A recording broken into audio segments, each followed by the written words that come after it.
Before we begin the story, let us know where you're watching from by leaving a comment below. If you enjoy this video, don't forget to like and subscribe. Have a wonderful day. Enjoy the story, everyone. Manhattan. Caldwell Enterprises headquarters. The ballroom was deathly silent. 400 pairs of eyes fixed on the impossible scene. Ethan Caldwell, New York's most feared CEO, with his lips pressed against those of his new secretary, Isabella Martinez could still taste espresso and masculine arrogance when he finally pulled away, leaving his large, warm hands on her waist. The gray blazer she had carefully chosen for her first day at Caldwell Enterprises now seemed inadequate for being the center of an epic corporate scandal. "My fiancée," Ethan announced to the stunned crowd, his voice echoing through the company's main hall as if it were the most natural thing in the world. Isabella blinked once, twice. Was she still dreaming? 3 hours ago, she was organizing his schedule. Now, apparently, she was his future wife. "Excuse me." "What?" she whispered, trying to process what had just happened. "Smile," Ethan murmured in her ear, his warm breath sending a shiver down her spine. "You just saved me from marrying Caroline Wentworth." Ah, Caroline Wentworth, the platinum-haired socialite standing 3 feet away with an expression that could kill a man. Isabella had seen photos of her in gossip magazines. Always impeccable, always perfect, always absolutely terrible to staff. Ethan Caldwell. Edward Caldwell's deep voice cut through the air like a blade. The family patriarch pushed through the crowd, his $3,000 suit unable to hide the fury in his steel blue eyes. "What the devil do you think you're doing?" "I'm getting engaged, father, just like you wanted." "Not with her." Edward pointed at Isabella as if she were a particularly offensive insect. "With Caroline, we had an agreement." Isabella felt blood rush to her face. "Not with her." As if she were some kind of trash Ethan had found on the street. She wasn't a Wentworth, true, but she had graduated magna cum laude from Harvard Business School and had worked at 3 of New York's biggest consulting firms before accepting this job for reasons that now seemed questionable. "The agreement was for me to get married," Ethan said, his voice dangerously calm. Isabella had known him for only a month, but had learned to recognize that tone. It was the same one he used before firing someone or destroying a competitor. "You didn't specify to whom." Caroline finally found her voice, which came out as a high-pitched screech. "This is ridiculous.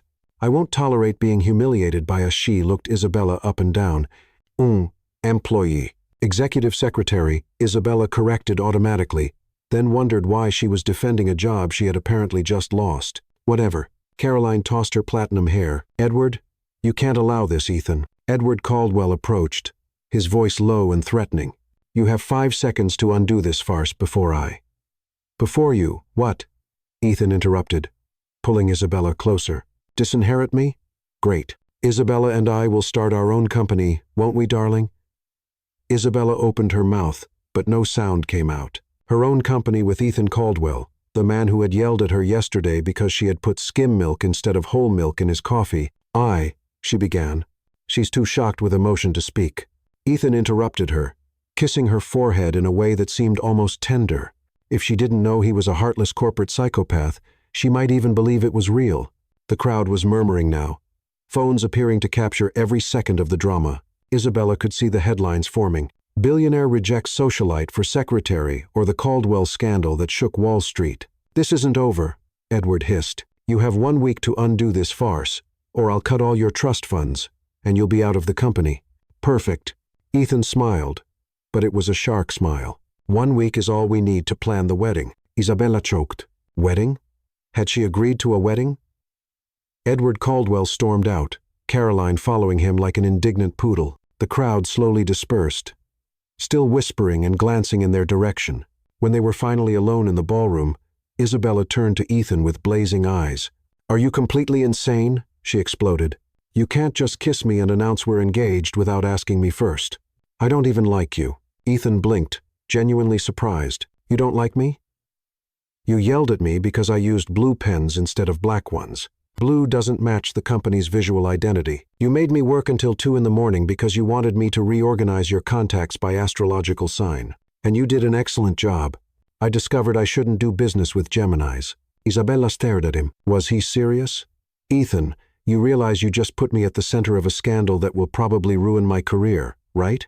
For a moment, Something like guilt passed through his eyes, but it was so quick she almost missed it. "Isabella," he said, his voice softer than she had ever heard. "I know it was hasty." "Hasty? You think it was hasty? But I'll make it up to you. Anything you want? Money. A new position at any company of your choice. A house." "I don't want your things," Isabella interrupted. "I want my life back. The life where I'm not a tabloid headline." Ethan ran his hand through his dark hair, messing it up. Suddenly, he no longer looked like the ruthless CEO. He looked like a 32-year-old man who had just made an impulsive choice and was beginning to realize the consequences. "Isabella, I need your help," he finally admitted. "If I marry Caroline, my life is over. She already has plans to turn Caldwell Enterprises into a cosmetics company. She wants to fire half the employees and move production overseas."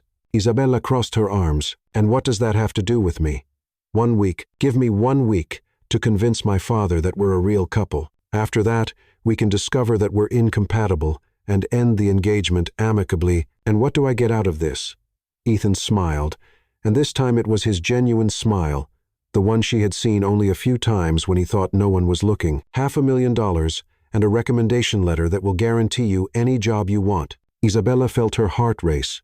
$500,000. She could pay off her student loans, help her mother with the mortgage, maybe even start the business she had always dreamed of. 1 week, she said slowly. 1 week. Ground rules. No kissing without prior warning. Agreed. Nothing to make me look stupid in front of people. I would never do that. And when this is over, you never speak to me again. Ethan hesitated for a moment, something strange crossing his face. "If that's what you want," Isabella extended her hand.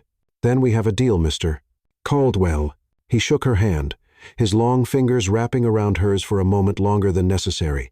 "We have a deal, Miss Martinez. Or should I say, future Mrs. Caldwell?" Isabella laughed despite herself. "Don't even think about it."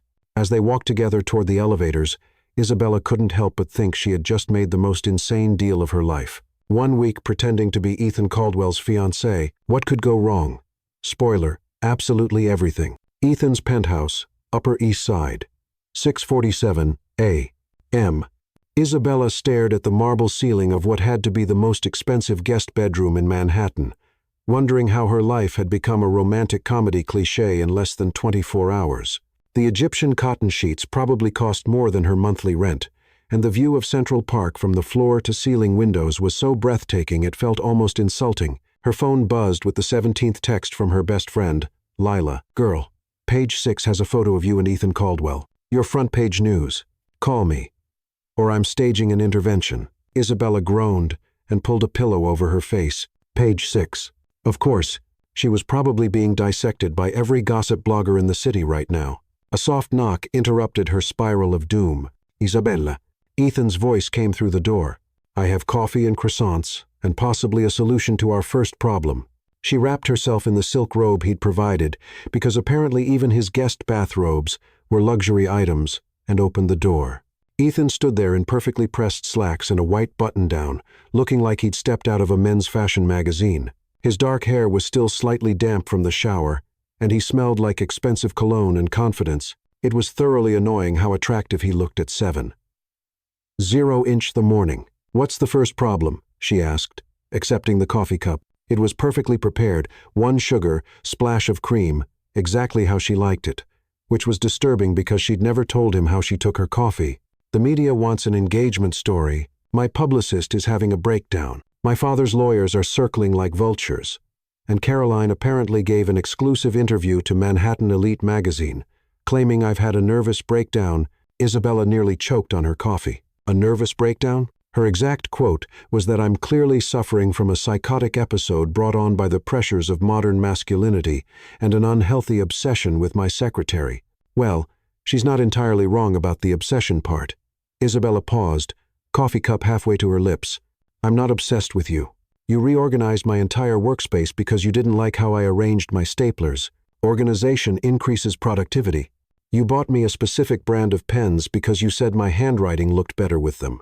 It did look better, Isabella. You once called me at midnight to ask if I thought your tie was too blue for a morning meeting." He was quiet for a moment, then set his coffee down with a slightly sheepish expression. "Okay, I may be detail-oriented when it comes to my work environment. Is that what we're calling it?"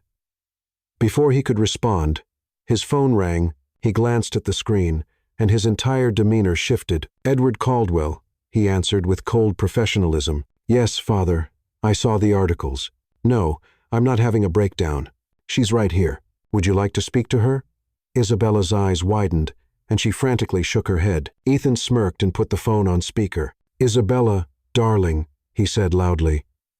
"My father would like to meet with us this morning at the company with the board of directors." Isabella stared at him in horror. The board of directors. She wasn't prepared for this. She hadn't even agreed to meet his father, let alone perform for the most powerful business executives in New York. "Tell him we'll be there in an hour," Ethan continued, watching her face with obvious amusement. "I can hear you, Ethan." Edward Caldwell's voice crackled through the phone. "Miss Martinez, I hope you understand the gravity of this situation. My son's impulsive behavior has put our company's reputation at risk." Isabella found her voice, partly from indignation.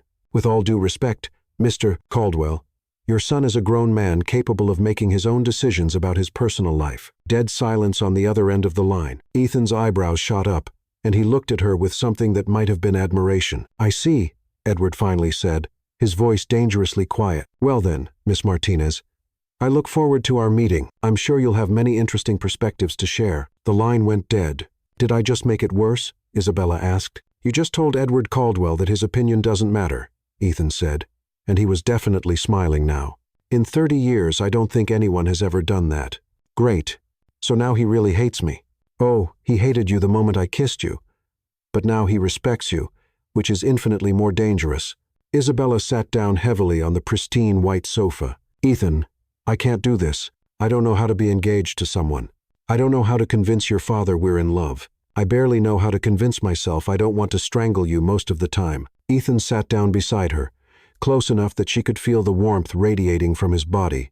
"Isabella, look at me." She turned to face him, surprised by the gentleness in his voice. "You graduated top of your class from Harvard. You've managed hostile takeovers and negotiated million-dollar deals. You once talked a CEO out of firing 300 employees by presenting a restructuring plan you created overnight. You can handle my father. How do you know about the restructuring plan?"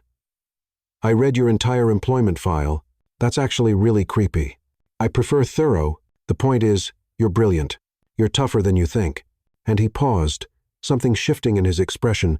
"You're probably the only woman I've ever met who isn't intimidated by me." Isabella felt something flutter in her chest, which was ridiculous because this was all fake. This was a business arrangement. Ethan Caldwell was paying her to pretend to love him for 1 week, and then she'd never see him again. So why did his compliment make her feel warm all over?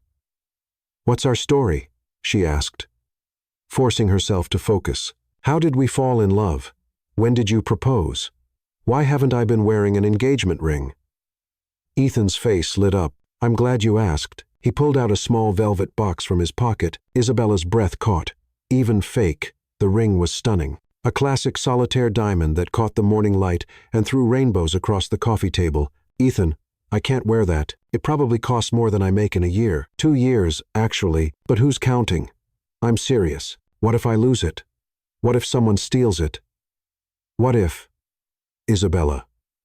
He took her left hand in both of his. "It's insured. And more importantly, we need to sell this. A fake engagement without a ring is just fake." His hands were warm and slightly calloused, which surprised her. She'd expected them to be soft, like the hands of someone who'd never done real work. But there were small scars on his knuckles, and his palms had a roughness that spoke of something other than boardroom battles. "How did you get these scars?" she asked without thinking. Ethan looked down at their joined hands, his thumb unconsciously tracing her knuckles. "I used to restore classic cars in college. Therapy, my mother called it. A way to work with my hands instead of just my brain." "Your mother?" His expression shuddered immediately. "She died when I was 22. Cancer. I'm sorry. She would have liked you," he said quietly. "She always said I needed someone who would call me on my nonsense." For a moment, the fake engagement didn't feel fake at all. It felt real and intimate and dangerous in a way that made Isabella's heart race. Then Ethan cleared his throat, and the moment passed. "So, our story. We've been secretly dating for 3 months. I proposed last weekend during a private dinner at Le Bernardin. You haven't been wearing the ring because we wanted to keep it quiet until we could tell our families. 3 months. But I've only worked for you for 1 month. We met when you were still at McKinsey. I hired you because I was already falling for you. Isabella blinked. That's actually kind of romantic. I have my moments. She slipped the ring onto her finger, and it fit perfectly. Of course it did.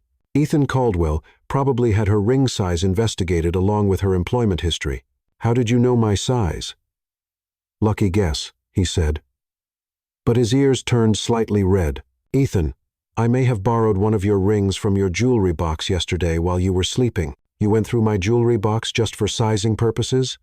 I needed the ring to fit properly for authenticity. Isabella stared at him. The man had broken into her apartment, gone through her personal belongings, and somehow made it sound reasonable. You're incredible. Thank you. That wasn't a compliment. I'm choosing to take it as one. Despite herself, Isabella laughed. There was something disarming about Ethan when he wasn't being the ruthless CEO. Something almost charming, which was dangerous thinking for a fake fiancé. All right, she said. Standing up and smoothing down the silk robe, give me 30 minutes to shower and put on my armor. Armor? My best power suit. If I'm going to face the Caldwell Industries board of directors and convince them I'm worthy of their golden boy, I need to look the part. Ethan stood as well, and suddenly they were standing very close. Close enough that she could see the gold flecks in his brown eyes. Close enough to notice that he had a small scar near his left temple. Isabella, he said softly. Yeah. Thank you for doing this.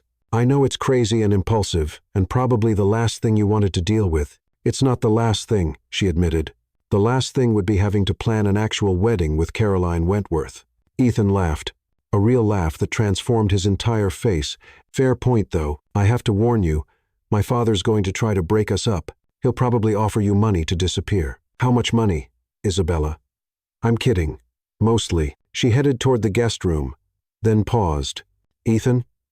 Yeah. If we're going to convince everyone we're madly in love, you're going to have to stop looking at me like I'm a quarterly profit report. How should I look at you?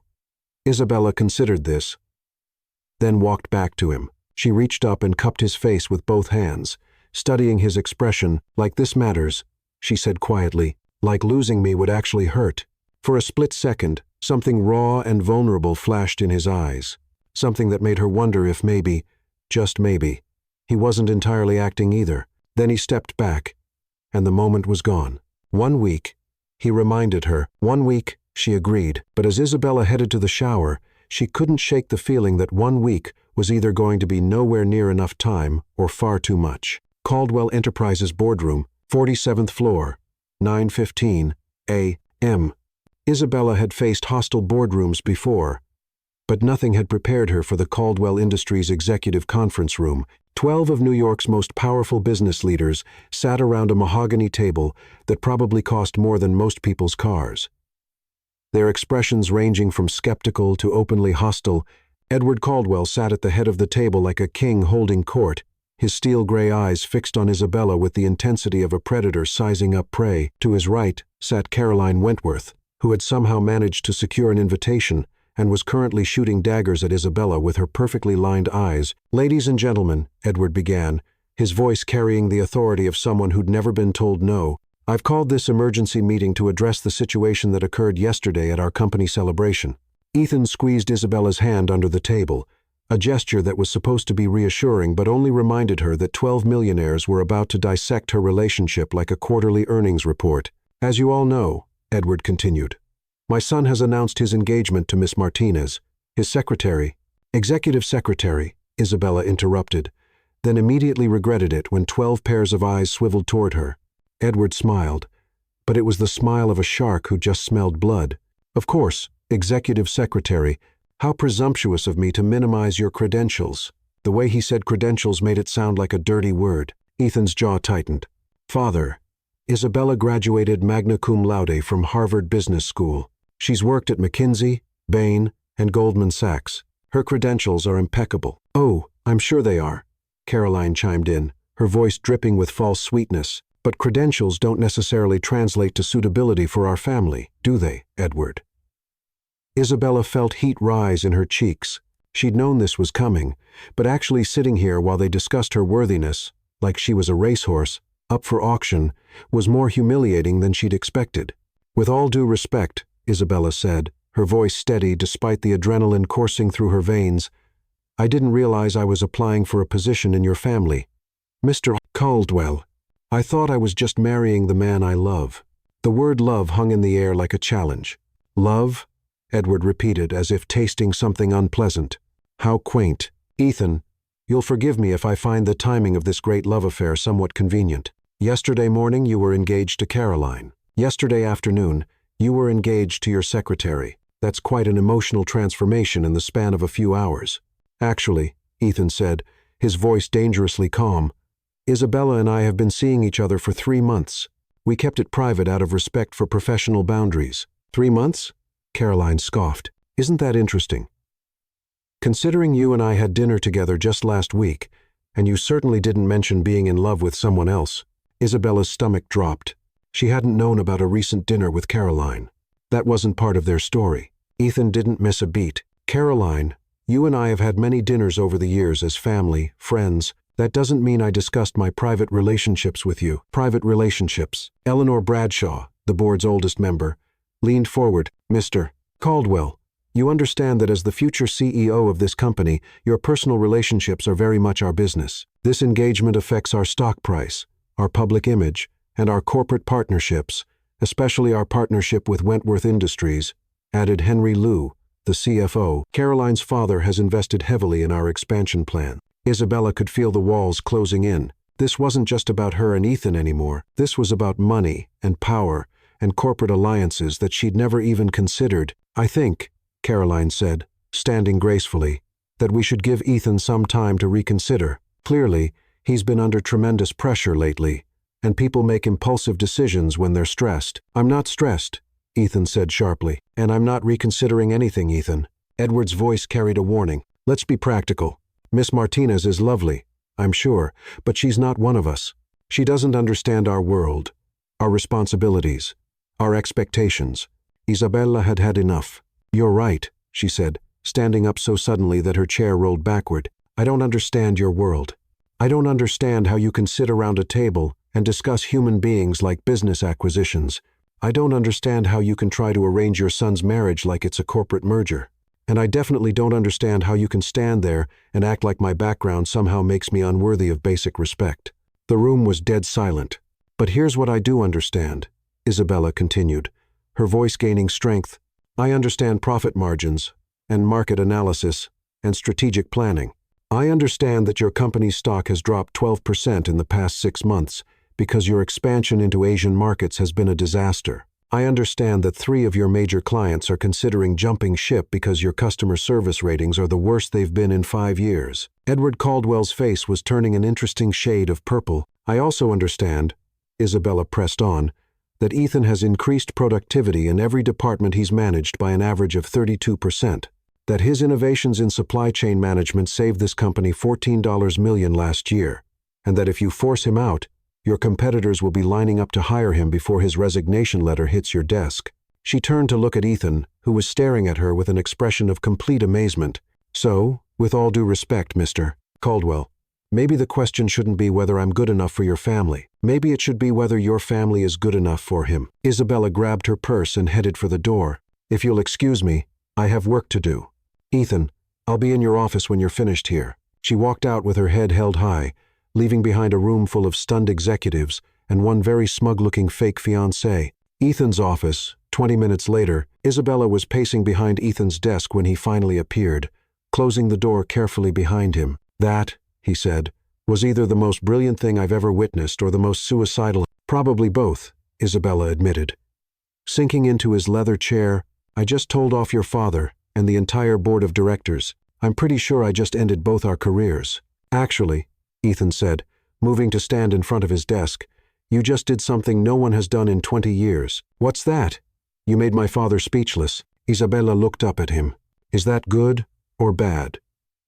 "With Edward Caldwell, it's definitely good. He respects people who fight back, even if he'd never admit it." Ethan perched on the edge of his desk, close enough that Isabella could smell his cologne. "Where did all that come from?" "The stock prices, the client retention rates, the productivity statistics." Isabella shrugged. "I read everything. Industry reports, internal memos, financial statements. If I'm going to pretend to be your fiancé, I need to understand your business well enough to defend it. You researched my company for a fake engagement. I research everything, Ethan. It's what I do. He was quiet for a moment, studying her face. You know, when I first hired you, I thought you were just exceptionally organized. And now I think you might be smarter than I am. Isabella felt that dangerous flutter in her chest again. Don't sound so surprised. I did go to Harvard. So did I. That doesn't mean I could walk into a hostile boardroom and systematically dismantle every argument against me, using nothing but memorized statistics and righteous indignation. You forgot devastating good looks and impeccable fashion sense. Ethan laughed. Right. How could I forget those crucial business assets? Isabella stood up, suddenly needing some distance. Being this close to Ethan when he was being charming and complimentary was dangerous for someone who was supposed to be pretending to love him. So, what happens now, she asked. Did I just make things better or worse? Honestly, I have no idea. But Caroline looked like she wanted to murder you, and my father looked impressed, which is more than he's looked at me in years. Isabella's phone buzzed with a text message. She glanced at it and groaned. What? Ethan asked. Page 6 wants an exclusive interview. Manhattan Elite is offering me $50,000 for my story. And someone from the Real Housewives of New York wants to know if I'm interested in joining the cast. Ethan stared at her. The Real Housewives want you? Apparently, I'm now famous for being your mystery fiancé. There are already memes about me on Instagram. Memes? Isabella showed him her phone. Someone had created a side-by-side photo comparison of her and Caroline, with the caption, Harvard MBA versus Trust Fund Baby, the battle for Ethan Caldwell's heart. I have 12,000 new followers since yesterday, Isabella said. People are analyzing my outfit choices and speculating about my skincare routine. Welcome to my world, Ethan said dryly. Last month, someone wrote a 1,000-word article about my coffee order. Your coffee order? Apparently, the fact that I drink it black with 1 sugar reveals deep psychological insights about my leadership style and daddy issues. Isabella laughed despite herself. Do you have daddy issues? I'm a 32-year-old man whose father still tries to control my love life. What do you think? Before Isabella could answer, Ethan's assistant knocked on the door. Mr. Caldwell, your father would like to see you in his office immediately. Ethan and Isabella exchanged glances. Round 2? Isabella asked. Round 2, Ethan confirmed. Ready to face the dragon in his lair? Isabella squared her shoulders and took Ethan's offered arm. Lead the way, fiancé. Let's go charm your father. But as they walked toward Edward Caldwell's corner office, Isabella couldn't help wondering if she was about to walk into another battle she couldn't win, or if she'd already won something she hadn't meant to fight for. The way Ethan was looking at her suggested it might be both. Edward Caldwell's corner office, 1130 A.M. Edward Caldwell's office was a monument to corporate intimidation. Floor-to-ceiling windows offered a commanding view of Manhattan, while the walls displayed photos of him with presidents, prime ministers, and Fortune 500 CEOs. The mahogany desk was the size of a small aircraft carrier, and behind it sat the man himself, studying them like a general planning a siege. Isabella had expected anger. She'd prepared for threats. What she hadn't expected was the slight smile playing at the corners of Edward Caldwell's mouth as they entered. Sit, he commanded, gesturing to the leather chairs facing his desk. Ethan remained standing, moving to position himself slightly in front of Isabella in a protective gesture that seemed completely unconscious. Isabella found herself oddly touched by it, even though she knew it was probably just part of their performance. That was quite a display in the boardroom, Miss Martinez, Edward began, leaning back in his chair. Tell me, was that rehearsed? Or do you always attack people who question your motives? I don't attack people, Isabella replied evenly. I respond to them, and when someone questions my character based on my bank account instead of my qualifications, I tend to respond assertively. Assertively, Edward repeated as if savoring the word. Is that what we're calling it, father? Ethan's voice carried a warning edge. Isabella was defending herself against some pretty unfair accusations. Unfair? Edward stood and moved to the windows, his hands clasped behind his back. Ethan, your fiancé just accused me of trying to arrange your marriage like a business transaction. Aren't you? Isabella asked before Ethan could respond. The question hung in the air like a challenge. Edward turned from the window, his steel-gray eyes fixed on Isabella with an intensity that made her feel like a bug under a microscope. Miss Martinez, do you have any idea what it means to run a family business? I have some idea, yes. Do you understand the responsibility that comes with managing not just a company, but a legacy? The weight of knowing that thousands of families depend on the decisions you make every day? Isabella felt Ethan tense beside her, but she kept her focus on Edward. I understand responsibility, Mr. Caldwell. What I don't understand is how arranging your son's marriage protects that legacy. Edward smiled then, a real smile that transformed his entire face. Excellent question, Ethan. Your fiancée is smarter than the last 3 women you dated combined. The last 3 women I dated were your choices, Ethan pointed out dryly. Exactly my point. Edward moved back to his desk but remained standing. Miss Martinez, I've been trying to find Ethan a suitable wife for 10 years. Do you know why? Isabella shook her head, though she suspected she wasn't going to like the answer. Because he's terrible at it, Edward continued, absolutely hopeless. He dates models who can't spell portfolio, socialites who think quarterly reports are some kind of seasonal magazine, and career women who see him as a stepping stone to their own ambitions. I'm right here, Ethan interrupted. Yes, you are. And you're about to marry a woman who just proved she understands this business better than half my board of directors. Edward's gaze shifted to Isabella, which brings me to my real question, Miss Martinez. What do you want? I'm sorry? It's a simple question. What do you want from this engagement? Money, social status, a position in the company. Everyone wants something from the Caldwell family. The only question is whether they're honest about it. Isabella felt the weight of both men's attention on her. This was the moment of truth, and she realized that her answer would determine not just the success of their fake engagement, but possibly Ethan's relationship with his father. I want Ethan to be happy, she said finally. Edward raised an eyebrow. That's it? That's it. Not money. I have my own money. Not status. I have my own career. Not power. Isabella considered this more carefully. I want the power to protect the people I care about. Beyond that, power for its own sake has never interested me. Edward studied her for a long moment, then moved to a cabinet and pulled out a bottle of what looked like very expensive whiskey. It's noon somewhere, he said, pouring 3 glasses. Miss Martinez, you're either the most honest woman I've ever met or the most sophisticated liar. I prefer to think of myself as refreshingly direct. Edward handed her a glass, then one to Ethan. To refreshing directness, he said, raising his whiskey in a toast, and to my son's continued ability to surprise me. They drank, and Isabella tried not to cough as the whiskey burned its way down her throat. It tasted like it cost more than her car. Now then, Edward settled back into his chair. Let's discuss the practical matters. If you're going to be part of this family, there are certain expectations, such as Isabella asked, public appearances, charity events, board meetings, where your presence would be beneficial. The Caldwell family has obligations to the community, and as Ethan's wife, you'll be expected to fulfill them. Isabella felt a flutter of panic. Wife. They were talking about her as if the engagement was real, as if she was actually going to marry Ethan Caldwell and become part of this corporate dynasty. I think we're getting ahead of ourselves, she said carefully. Ethan and I are still figuring out our timeline. Are you? Edward's smile was sharp. Because according to the Manhattan Business Journal, you're planning a Christmas wedding quite soon, considering it's already October. Isabella's blood turned to ice. What? Ethan pulled out his phone, his face growing pale as he scrolled. Someone leaked our wedding plans to the press, he said grimly. They're saying we've already booked the plaza for the 23rd of December. That's impossible, Isabella protested. We never said anything about Christmas or the plaza or no, Edward interrupted. But Caroline did. The room fell silent, except for the sound of Manhattan traffic, 47 floors below. Caroline? Ethan's voice was dangerously quiet. She gave an interview to Manhattan Business Journal this morning. Very generous of her. Actually, she said she was so happy for you both that she wanted to help with the planning.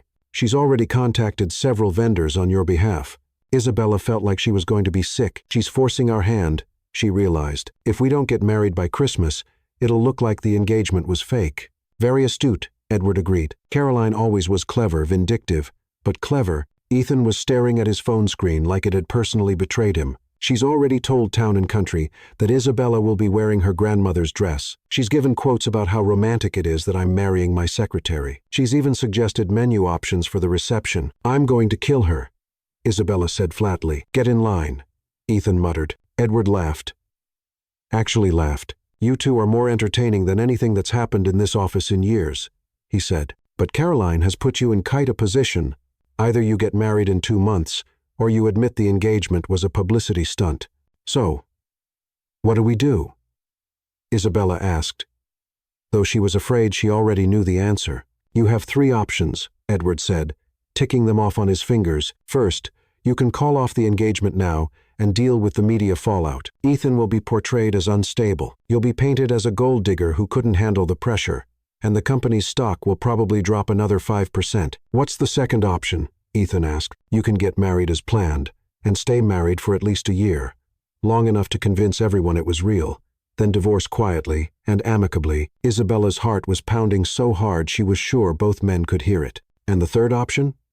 Edward's smile was positively wicked. You could actually fall in love with each other and make this whole charade real. Isabella felt heat flood her cheeks. That's not, we're not. This is a business arrangement, isn't it? Edward looked between them with obvious amusement. Ethan, in 32 years, I've never seen you look at a woman the way you've been looking at Miss Martinez for the past hour. I haven't been looking at her any particular way. You've been looking at her like she's the most fascinating thing in the room. You moved to protect her the moment we walked in. You've been unconsciously mirroring her body language, and you haven't checked your phone once since you sat down, which is practically a medical miracle. Ethan's face was turning red. And Miss Martinez, Edward continued, you've been defending Ethan like he's actually your fiancé, not your employer. You've been sitting forward every time I challenge him. You keep glancing at him for approval, even though you clearly don't need it. And you're wearing his ring like it actually means something to you. Isabella looked down at the engagement ring, which she'd been unconsciously turning on her finger. It's a very nice ring. It's a very expensive ring, Edward corrected, but that's not why you keep touching it. The silence stretched between them, heavy with implications that Isabella wasn't ready to examine. So, Edward said finally, what's it going to be? Call off the engagement, get married and divorced, or take a chance on something real? Before either of them could answer, Edward's assistant knocked on the door. Mr. Caldwell, I'm sorry to interrupt, but there's a situation. What kind of situation? Edward called. There are reporters in the lobby, sir, about 30 of them, and someone has set up a live television broadcast outside the building. Isabella's stomach dropped to her shoes. A live broadcast? Channel 7 News, sir. They're doing a special report on the secretary who stole a billionaire's heart. They're interviewing people on the street about whether they think the engagement is real. Edward looked delighted. Well, this is unexpected. It seems your little romance has captured the public imagination. Ethan stood abruptly. We need to get out of here. Isabella, do you have somewhere you can stay for a few days? Somewhere the press won't find you? Isabella tried to think. Her apartment would be swarmed by now. Her friend Lila's place was too obvious. Her mother's house in Connecticut was 3 hours away, but probably not far enough. She'll stay at the Hamptons house, Edward announced. The Hamptons house? Isabella repeated. The family estate, completely private, excellent security, and far enough from the city to give you both time to figure out your next move. We can't just disappear, Ethan protested. That'll make it look like we're hiding something. You are hiding something, Edward pointed out. The question is whether you want to keep hiding it or whether you want to figure out what it actually is. Isabella's phone started buzzing incessantly. My mother, she said, staring at the screen. My mother is calling. She never calls during the day unless someone's dead or dying. Answer it, Ethan said gently. Isabella swiped to accept the call. Mom, Isabella Maria Martinez. Her mother's voice was so loud that both Ethan and Edward could hear every word. What is this I'm seeing on the television? You're engaged to a billionaire, and I had to find out from Channel 7 News. Mom, I can explain. You better explain. Mrs. Garcia from next door just called to tell me my daughter is on the television, kissing some rich boy, and I told her she was crazy because my Isabella would never keep something like that from her mother. Isabella closed her eyes. Mom, it's complicated. Complicated? Love is not complicated. Either you love this boy, or you don't. Is he good to you? Does he make you happy? Does he have a job? Despite everything, Isabella found herself smiling. He has a job, Mom. Good. Because handsome doesn't pay the bills. When do I meet him? When is the wedding? Why didn't you tell me you were dating someone? I raised you better than this, Isabella. Mrs. Martinez. Edward stepped forward and gently took the phone from Isabella's hand. This is Edward Caldwell, Ethan's father. Isabella watched in horror as Edward Caldwell, corporate titan and ruthless businessman, was about to meet her mother over the phone. Mrs. Martinez, I want you to know that your daughter is a remarkable young woman, and my son is very lucky to have her. There was a pause. You're the boy's father? Yes, ma'am. Is your son good to my Isabella? Edward looked at Ethan, then at Isabella, who was frantically shaking her head. Mrs. Martinez, your daughter has my son completely wrapped around her little finger. I've never seen him happier. Good. 'Cause if he hurts her, I don't care how much money he has. I will drive up there and teach him some manners. I have no doubt you would, ma'am, and I would help you. Isabella stared at Edward in amazement. He was actually charming her mother. Mrs. Martinez, would you like to meet Ethan? He's right here. Put him on. Edward handed the phone to Ethan, who looked like he was about to face a firing squad. Hello, Mrs. Martinez. You listen to me, young man. My Isabella is the smartest, kindest, most beautiful girl in the world. She deserves to be treated like a queen. You understand? Yes, Mom. Absolutely. You make her cry. I make you cry. You break her heart. I break your legs. Are we clear? Ethan looked at Isabella, who was covering her face with her hands in embarrassment. Crystal clear, Mrs. Martinez. And ma'am, you raised an amazing daughter. I promise I'll take good care of her. There was another pause. I like you, Isabella's mother announced. You sound respectful. When is the wedding? Ethan looked helplessly at Isabella. Soon, Mrs. Martinez. Very soon. Good. I need time to plan. Isabella, you bring this boy home for dinner this weekend. I want to meet him properly. Mom, no arguments. This weekend.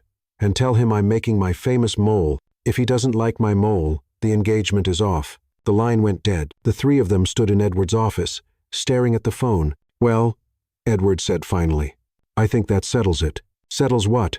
Isabella asked weakly. You're going to Connecticut this weekend to meet your future mother-in-law.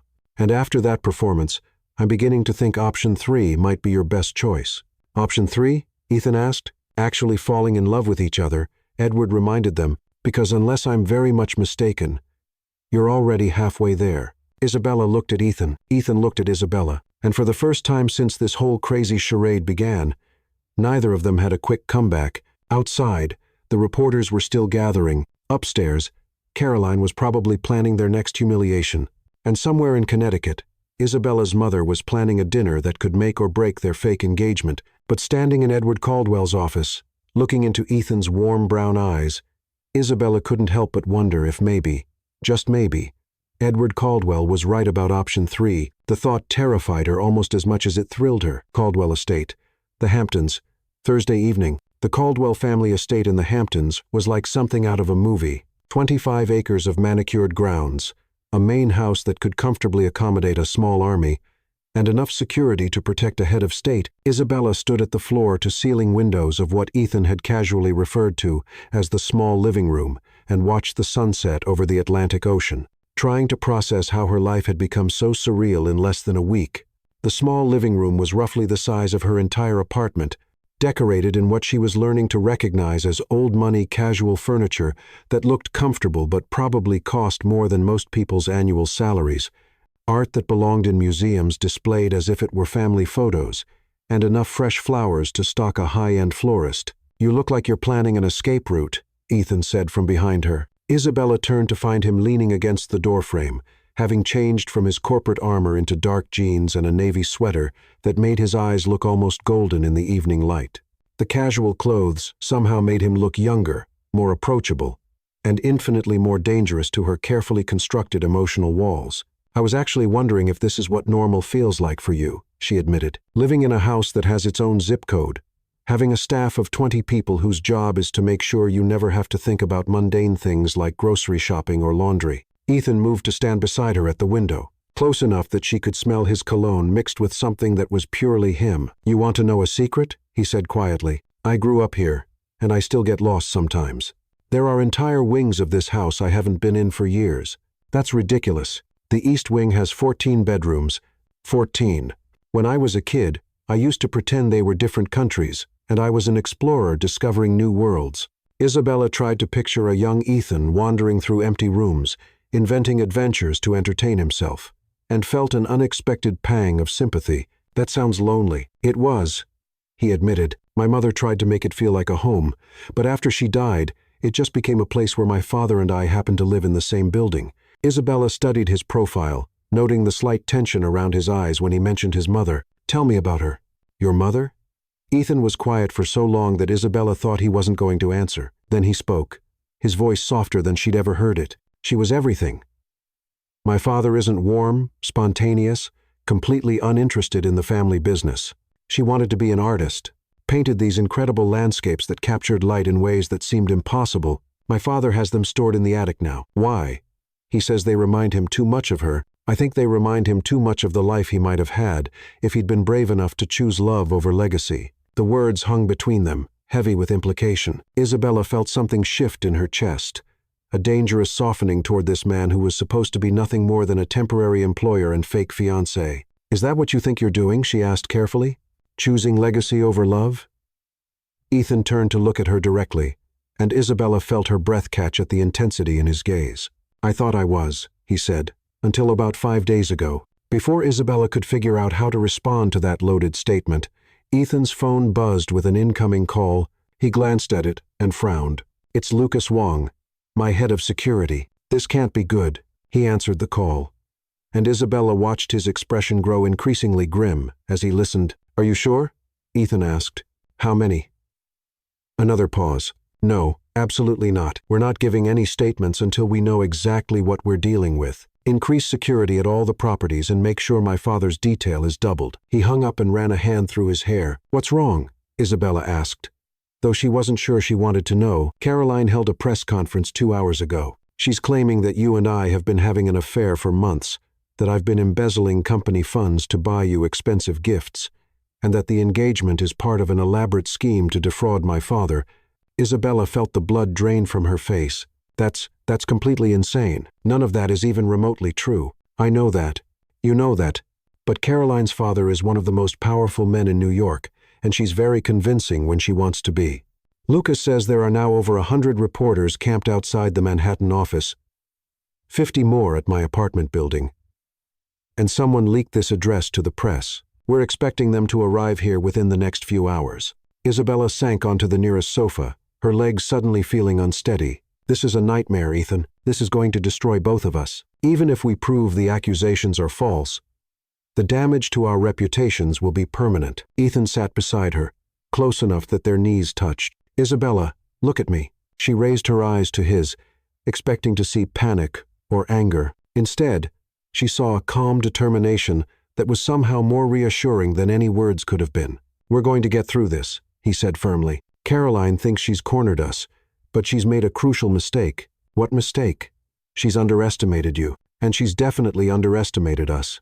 Before Isabella could ask what he meant, his phone rang again. This time it was Edward. Dad? Ethan answered, putting the call on speaker. Ethan, I assume Lucas briefed you on Caroline's latest performance. He did. How bad is it?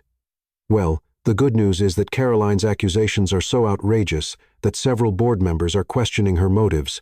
The bad news is that the SEC is launching an investigation into the embezzlement claims. Isabella felt sick. A Securities and Exchange Commission investigation would tear apart every aspect of Ethan's professional life and probably hers too. How long do we have before they freeze assets? Ethan asked. 48 hours. Maybe 72 if our lawyers can stall. But Ethan, there's something else you need to know. Edward's voice carried a gravity that made Isabella's stomach clench with dread. Caroline's team has been digging into Isabella's background. They've contacted her previous employers, her landlord, even her college roommates. They're looking for anything they can use to support the narrative that she's a gold digger who seduced you for money. Isabella's hands began to shake. The idea of strangers prying into every aspect of her life, twisting innocent interactions into evidence of some elaborate con, was almost too much to bear. That's an invasion of privacy, she managed to say. It's politics, Edward replied grimly, and Caroline is very good at it. But here's the thing. They haven't found anything.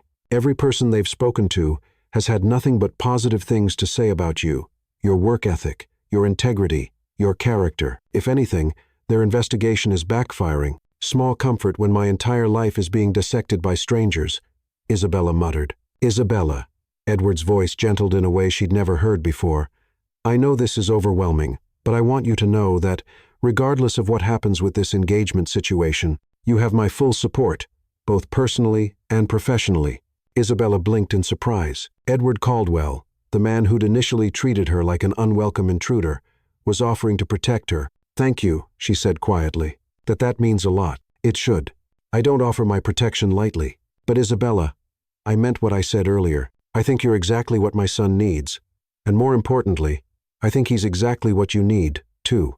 Isabella glanced at Ethan, who was studying her face with an expression she couldn't quite read. "Dad," Ethan interrupted, "what's our next move? You're going to Connecticut tomorrow as planned. You're going to meet Isabella's family.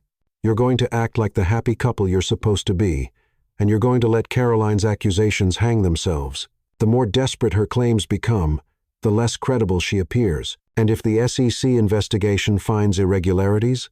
Isabella asked. "They won't," Edward said confidently, "because there are no irregularities. Ethan may be many things, but he's not a thief. His financial records are cleaner than a surgical suite." After they hung up, Isabella and Ethan sat in silence for several minutes, watching the last rays of sunlight fade over the ocean. "Ethan," Isabella said finally, "I need to ask you something. And I need you to be completely honest. Okay, is there any part of you that regrets this? Any part that wishes you'd just married Caroline and avoided all this drama?" Ethan was quiet for so long that Isabella began to think she had her answer. Then he shifted on the sofa to face her fully, his expression more serious than she'd ever seen it. "Isabella, 5 days ago, my biggest concerns were quarterly profit margins and whether my tie matched my pocket square. I had a plan for my life that involved marrying someone appropriate, producing the requisite heirs, and eventually taking over the family business. It was safe, predictable, and completely soulless." He reached out and took her hand, his thumb tracing circles on her palm in a gesture that seemed unconscious but sent shivers up her arm. "Then I kissed you in that ballroom, and everything changed. Not just the external circumstances, but something inside me. For the first time in my adult life, I feel like I'm actually living instead of just existing." Isabella's heart was beating so fast she was sure he could hear it. "Ethan, do I regret kissing you? No. Do I regret the chaos that followed? Absolutely not. Do I regret the fact that Caroline is trying to destroy both of us? Only because it's hurting you. And the idea of you being hurt because of something I did makes me physically ill." Isabella stared at him, trying to process what he was saying. "You realize this complicates everything, right?" she whispered. "Everything was already complicated. The moment I realized that somewhere between you reorganizing my filing system and arguing with my father, I started falling for you." The words hit Isabella like a physical blow, not because they were unwelcome, but because they perfectly articulated what she'd been trying not to acknowledge about her own feelings. "We can't," she started. "Can't what?"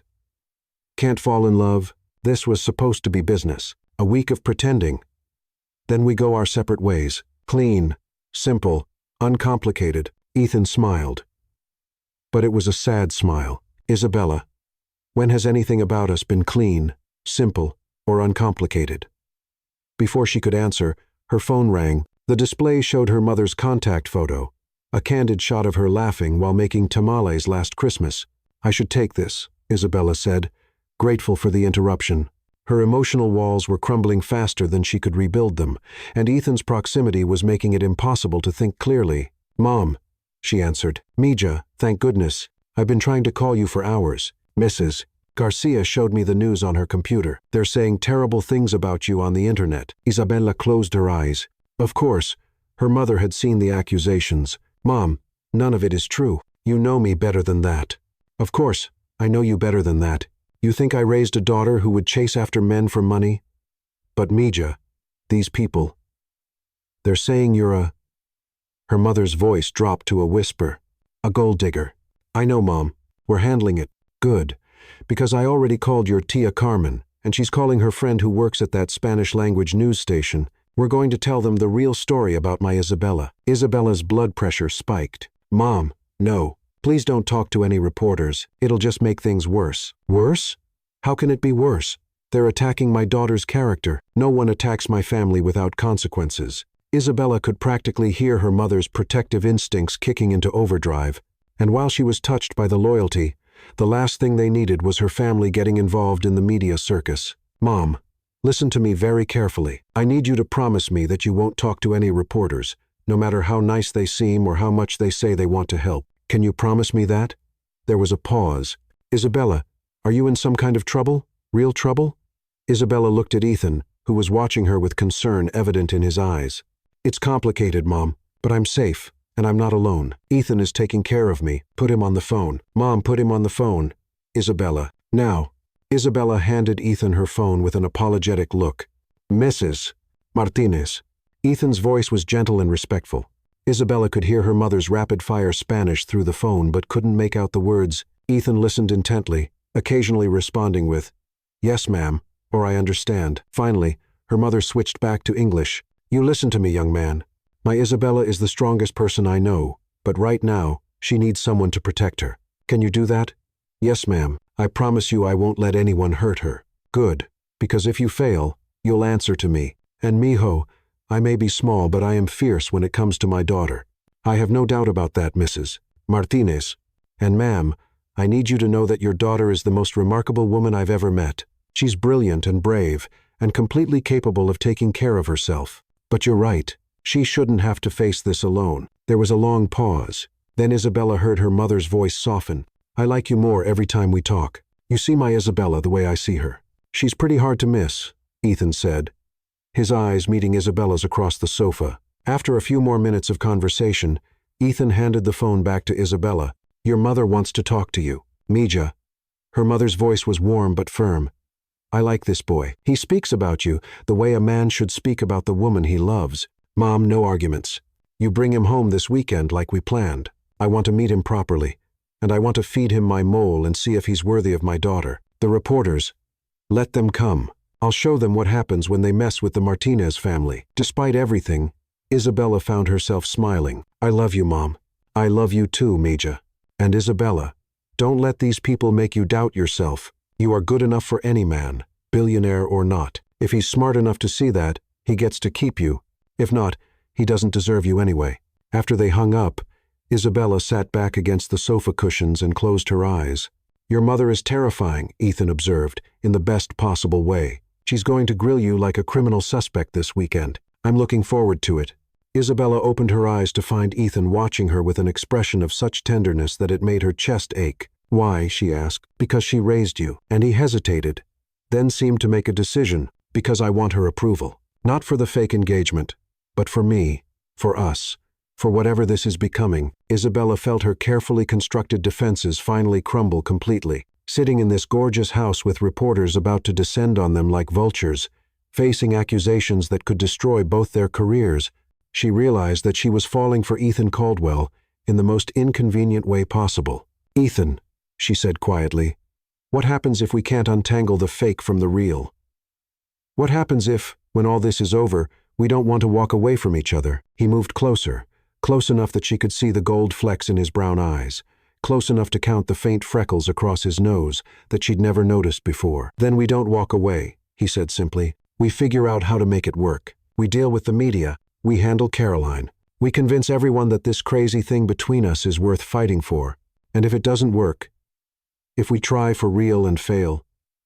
Ethan cupped her face in his hands, his thumbs brushing across her cheekbones. "Then at least we'll know we tried. At least we'll know we were brave enough to choose love over safety." Isabella searched his eyes, looking for any sign of doubt or hesitation. Instead, she found only warmth and determination, and something that looked remarkably like love. "This is crazy," she whispered. "Completely insane," he agreed. "We've known each other for 5 days. Best 5 days of my life, Isabella." He silenced her with a kiss that was nothing like the performance they'd put on in the ballroom. This kiss was soft and questioning, an invitation rather than a demand. Isabella felt herself melting into him, her hands fisting in his sweater as she kissed him back with 5 days' worth of suppressed longing.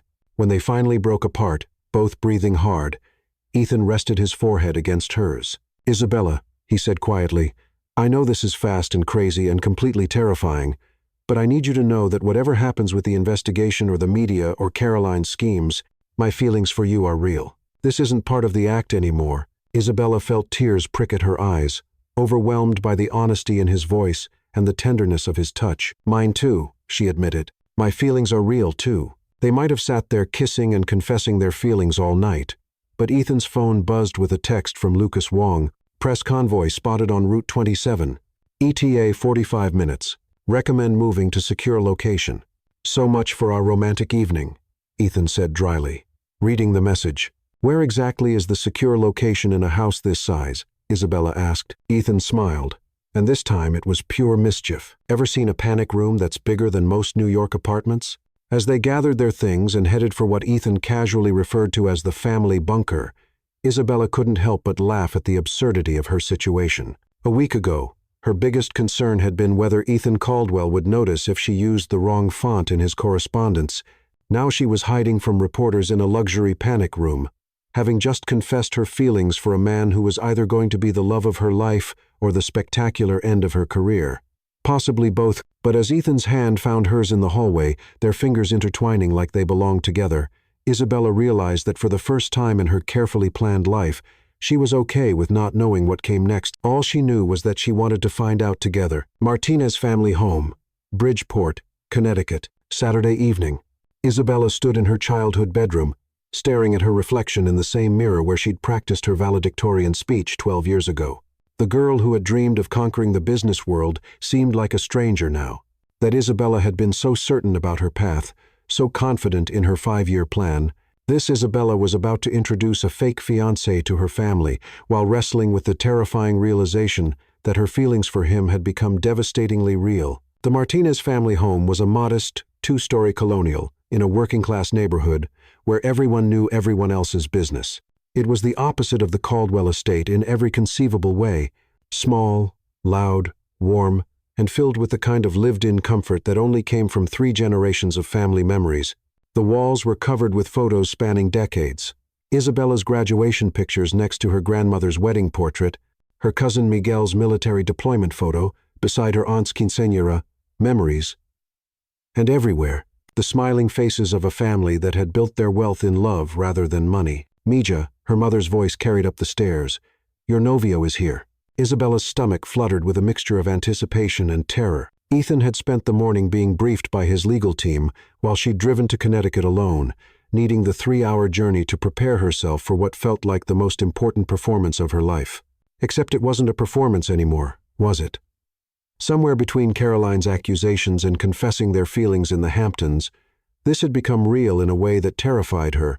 She smoothed down her emerald green dress, the one her mother had bought her for her Harvard graduation, saying, "A woman needs at least one dress that makes her feel like she can conquer the world." Tonight, she needed all the conquering confidence she could get. Ethan Caldwell was standing in her family's cramped living room, looking devastatingly handsome in dark jeans and a cream-colored sweater, and somehow managing to make the modest space seem elegant rather than small. He was listening intently to her father's enthusiastic explanation of the difference between various types of engine oil, nodding as if transmission fluid was the most fascinating topic in the world. Her father, Javier Martinez, was a man who had worked his way up from janitor to head of maintenance at the local hospital over 30 years. His hands bore the calluses of honest work, and his face carried the lines of someone who had spent decades laughing with his family and worrying about bills.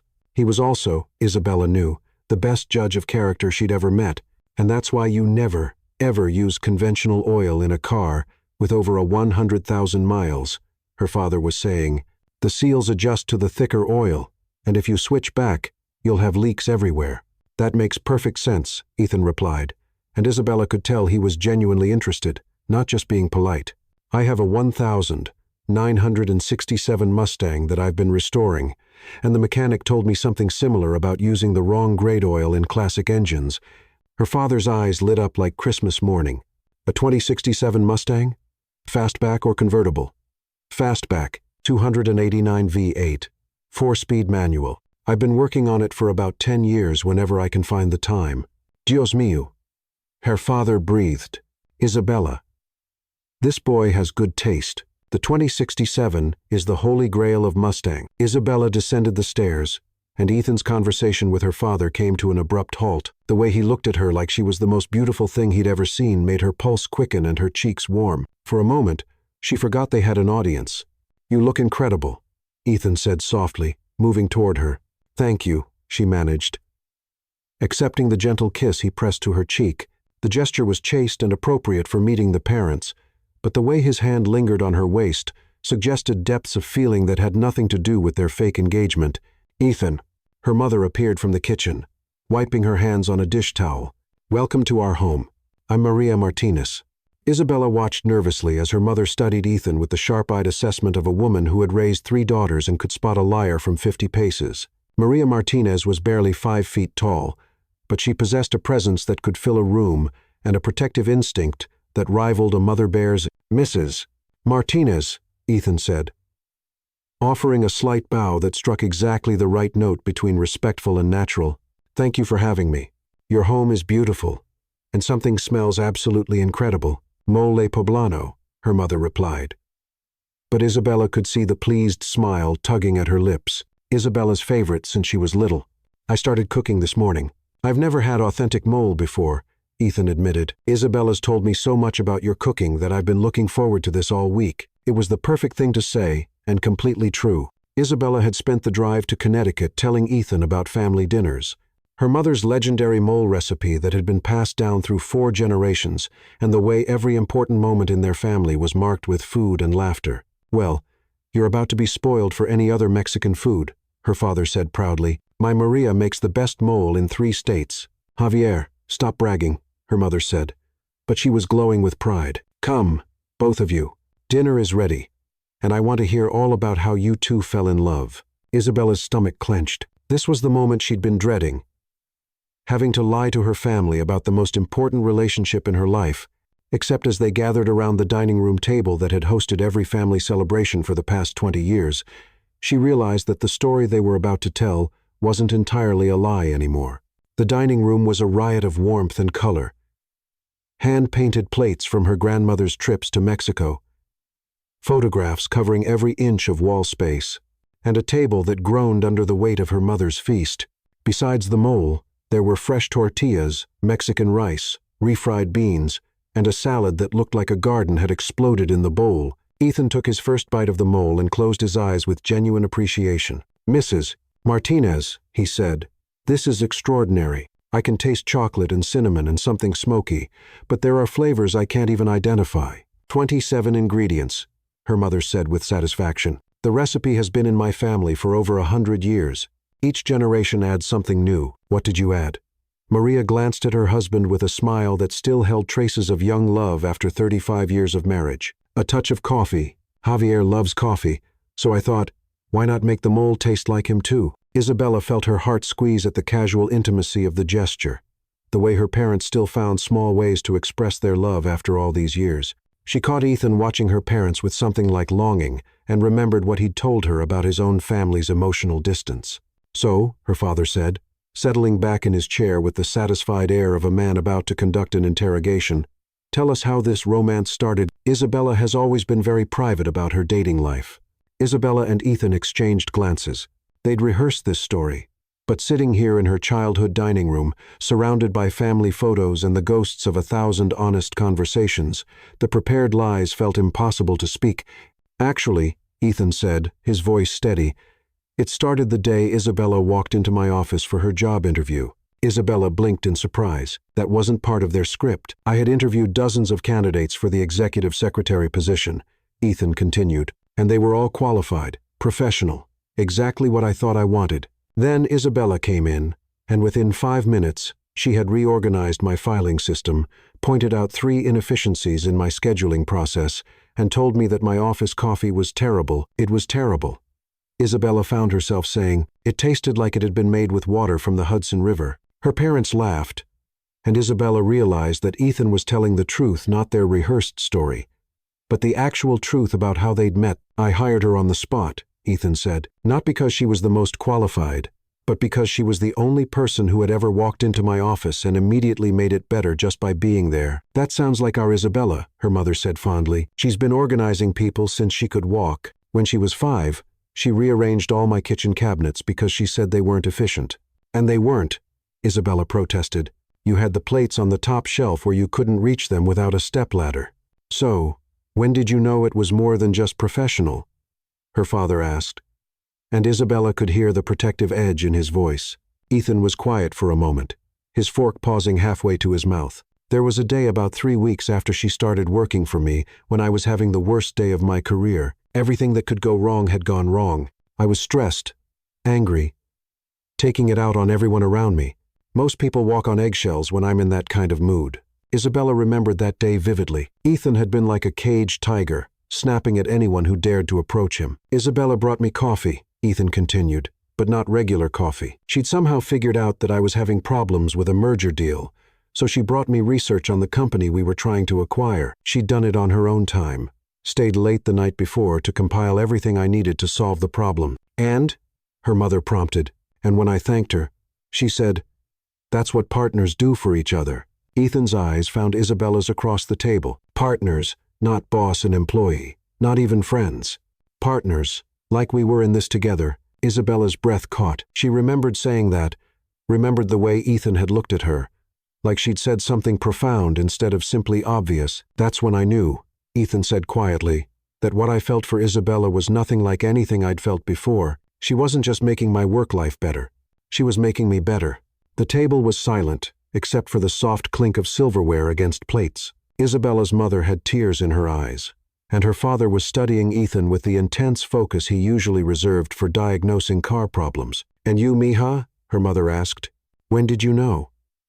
Isabella looked at Ethan, sitting in her family's dining room, talking to her parents with the same respect and genuine interest he'd shown her from the very beginning. She thought about the way he'd defended her to his father, the way he'd held her hand during Caroline's accusations, the way he'd looked at her when he'd confessed his feelings in the Hamptons. "It was gradual," she said honestly.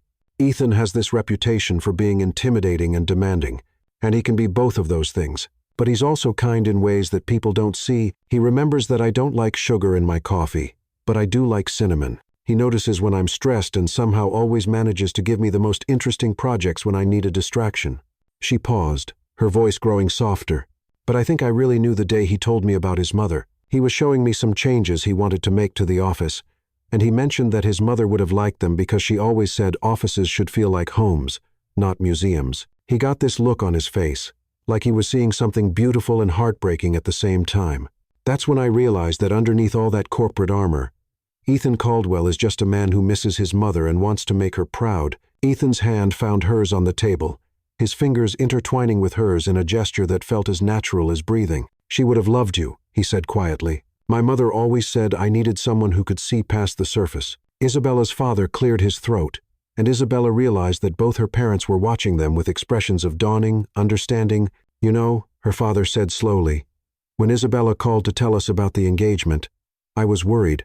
Not because of your money or your family name, but because Isabella has always been so careful with her heart. She's never brought a boy home to meet us, never talked about anyone the way she talks about you." "How does she talk about me?"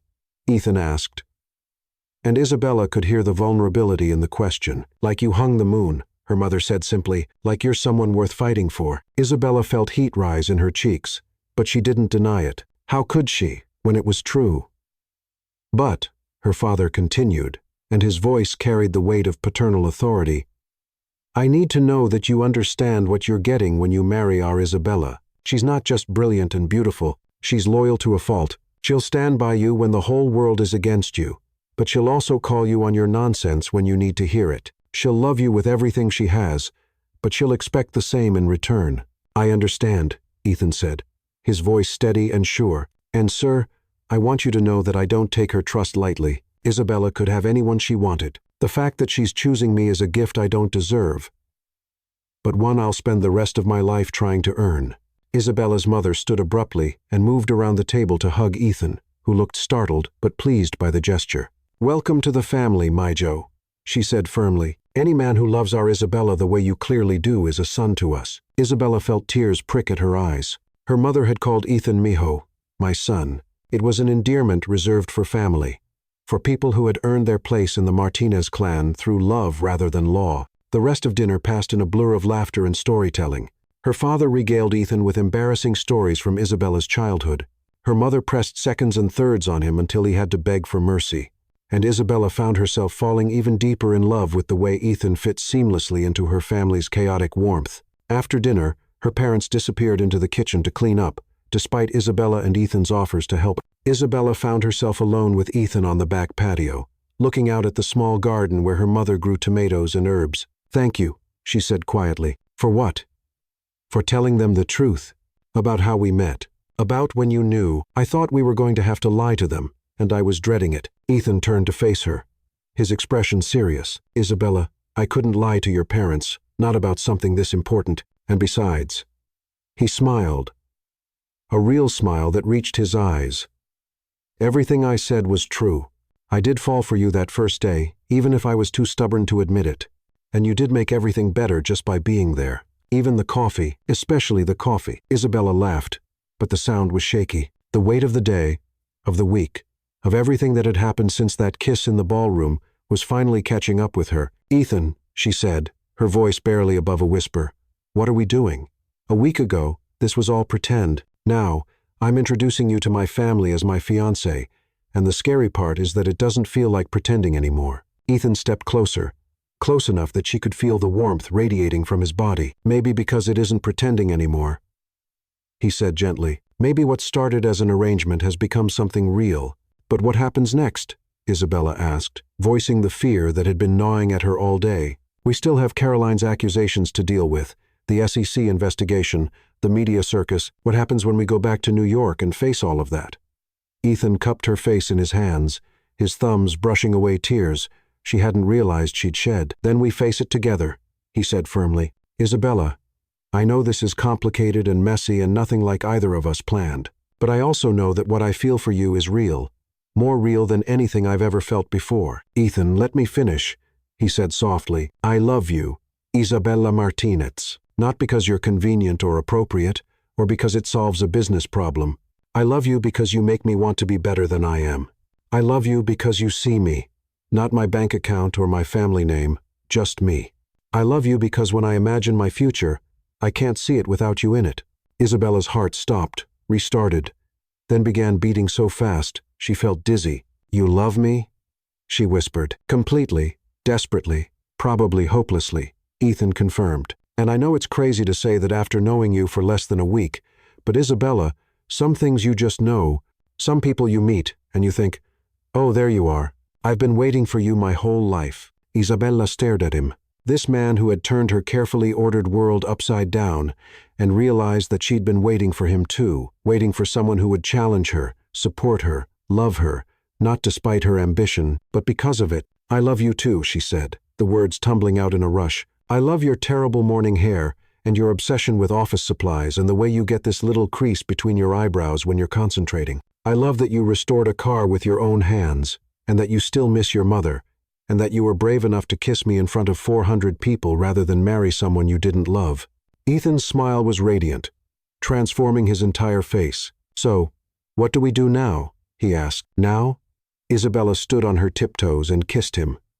Soft and sweet and full of promise. "Now we go back to New York and fight for this. Together." "Together," Ethan agreed against her lips. They might have stood there kissing on her parents' back patio forever, but the sound of the sliding door opening broke them apart. Isabella's mother appeared with a knowing smile and 2 cups of coffee. "I thought you might want some caffeine before the drive back to the city," she said innocently. "Actually, Mom," Isabella said, making a decision that felt both terrifying and absolutely right, "we were wondering if we could stay tonight in separate rooms. Of course, I'd like Ethan to see where I grew up. Maybe meet some of the neighbors tomorrow." Her mother's smile could have powered the eastern seaboard. "Of course, mijos. Isabella, you can show Ethan your old room. I'll make up the guest room for him." As her mother disappeared back into the house, Ethan squeezed Isabella's hand. "Are you sure?" he asked. "We could drive back tonight if you're more comfortable." "Ethan," Isabella interrupted.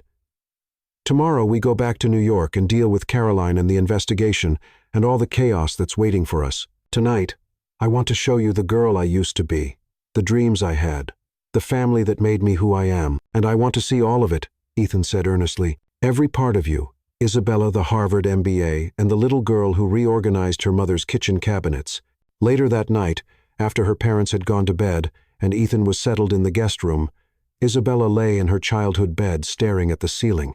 Her engagement ring caught the moonlight streaming through her window, throwing tiny rainbows across the walls. In 12 hours, they would drive back to Manhattan and face whatever Caroline had planned next. There would be lawyers and reporters, and probably more accusations. There would be board meetings and investigations, and the very real possibility that both their careers could be destroyed. But Isabella discovered that for the first time in her life, she wasn't afraid of an uncertain future, because whatever came next, she wouldn't be facing it alone. She had Ethan. And more importantly, she had love, real, messy, complicated, absolutely terrifying love. Her phone buzzed with a text from Ethan. "Thank you for today. For your family. For trusting me with your heart. For being brave enough to let this be real. Sweet dreams, Isabella. I love you." Isabella smiled and typed back. "I love you too. Now get some sleep. Tomorrow, we conquer the world." "Together," came his immediate reply. "Together," Isabella agreed and finally closed her eyes. Outside her window, the Connecticut suburb slept peacefully. Unaware that in a modest colonial house on Maple Street, two people had just decided to bet everything on love. It was either going to be the best decision they'd ever made, or the most spectacular disaster in Caldwell family history. Isabella was betting on the former. Epilogue. 1 year later, the page 6 headline read, "Caldwell's secretary, from fake fiancé to real CEO, Isabella Caldwell." She was still getting used to the name, sat in the corner office that had once belonged to Caroline Wentworth's father, reading the article while sipping coffee that was absolutely perfect, 1 sugar, splash of cream, prepared by her husband of 6 months. The SEC investigation had cleared both her and Ethan of any wrongdoing, but not before Caroline's schemes had spectacularly backfired. Turns out, when you falsely accuse someone of embezzlement, the authorities tend to look very closely at your own financial records.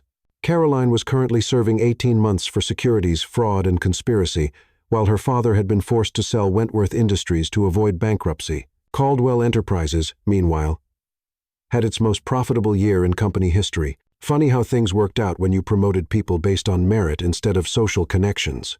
"Mrs. Caldwell." Ethan appeared in her doorway, looking devastating in a navy suit and the tie she'd bought him for his birthday. "Ready for lunch? Where are we going?" Isabella asked, standing and smoothing down her emerald green dress. "Somewhere special," Ethan said mysteriously, helping her into her coat. "I promise you'll like it." 20 minutes later, they were standing in the ballroom where they'd first kissed, now decorated for the Caldwell Enterprises annual charity gala. Isabella looked around the space where their whole adventure had begun, marveling at how much had changed. "Remember what you said to me that first day?" Ethan asked, pulling her into his arms for a slow dance to music only they could hear. "Which part?" "I said a lot of things. That first day, you said that sometimes the most important decisions we make are the ones we make without thinking." Isabella smiled, remembering, "I also said you were completely insane." "You weren't wrong," Ethan admitted, spinning her around the empty dance floor, "but sometimes insanity is just another word for love." "Is that your professional opinion, Mr. Caldwell?" "That's my expert opinion, Mrs. Caldwell, based on extensive research and personal experience." Isabella laughed and kissed her husband, in the same spot where they'd first kissed a year ago. Some stories, she reflected, had the most unexpected beginnings, but the best ones had the most perfect endings. The end.